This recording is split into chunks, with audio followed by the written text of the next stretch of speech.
Hoy te quiero contar que si tú no tuviste la dicha de haber vivido en los años 50, pues no sabes de lo que te perdiste. Pero no te preocupes, porque te remontaré en el tiempo y te iré narrando con detalle cómo era vivir en nuestro México de aquellos años. Cuando la gente habla de esa época, por lo general el semblante les cambia. Enseguida les aparece una enorme sonrisa en el rostro.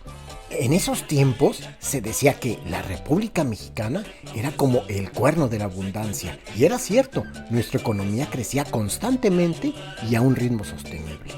Y esto, por supuesto, atraía a mucha gente del interior de la República que decidía dejar el campo para mudarse a la capital en busca de mayores oportunidades.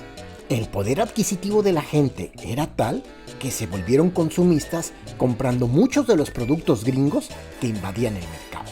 Los adolescentes se volvieron también parte fundamental de la economía, pues muchos comenzaban a trabajar. En ese momento comenzó el auge de la música, la televisión, las revistas, el cine y los libros. Todo esto llamó rápidamente la atención de inversionistas extranjeros, comenzando a llegar las grandes empresas armadoras de coches como General Motors y Chrysler, impulsando aún más la economía del país. En cuanto al ramo de la construcción se refiere, se empezaron a construir enormes edificios con muchos pisos para oficinas, como la Torre Latinoamericana, que ya para el año de 1956 era considerado el edificio más alto de México. En las principales avenidas se podían apreciar lujosos e importantes hoteles, además de elegantes automóviles último modelo, dando una buena impresión al mundo. En cuanto a las familias, eran muy numerosas, algunas se conformaban hasta con más de 11 hijos. Se les fomentaban los valores y las buenas costumbres. En algunos casos, los hijos respetaban tanto a sus padres que les llegaban a besar la mano. Una frase que es muy común escuchar en las personas que sí vivieron en aquellos años es: eran otros tiempos y el dinero rendía muchísimo. Además, había bastantes oportunidades de trabajo. En cuanto a las mujeres se refiere, por desgracia, muchas eran discriminadas y consideradas un objeto servicial. En su gran mayoría eran amas de casa y no trabajaban después de casarse.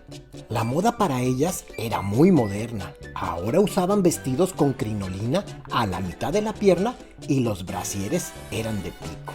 Los trajes de baño eran de una sola pieza, porque los de dos apenas empezaban a usar. Para ir a una reunión, a un baile o a misa, se usaban guantes y en algunas ocasiones hasta sombrero. La forma en que las personas se entretenían eran muy diversas. Los niños, por ejemplo, jugaban en la calle a la víbora de la mar o a las escondidillas. También había juegos de mesa, como serpientes y escaleras, la oca y la lotería.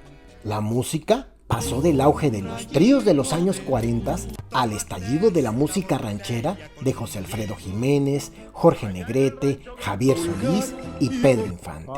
¿Y qué decir del cha-cha-cha, el mambo con Damaso Pérez Prado y las orquestas como la que dirigió Luis Alcaraz, que se escuchaban en los primeros radios de transistores o en los tocadiscos?